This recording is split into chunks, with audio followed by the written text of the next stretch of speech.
અમે આપને બતાવીશું દરિયાપુર ખાતેથી તસવીર જે કોમી એકલાસ અને એકતા માટે થઈને દર વર્ષની પરંપરા છે। દરિયાપુર વિસ્તાર ખાતેથી સફેદ કબૂતરને છોડવામાં આવે છે।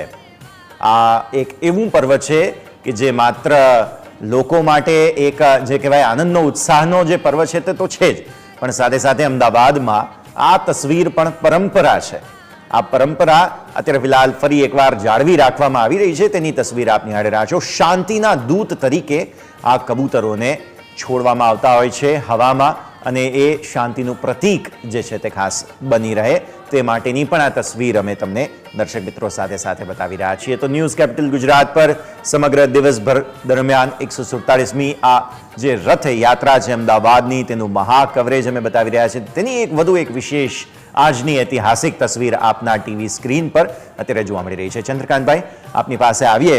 જે પ્રકારે અમદાવાદમાં માનવ મહેરામણ અત્યારે ફિલહાલ જે આ પૂર્વીય વિસ્તાર છે, કોટ વિસ્તાર વગેરેમાં અત્યારે ઉપસ્થિત છે, અને દરિયાપુરથી હવે ધીરે ધીરે રથ આગળ વધતા જોવા મળશે। શાંતિના દૂત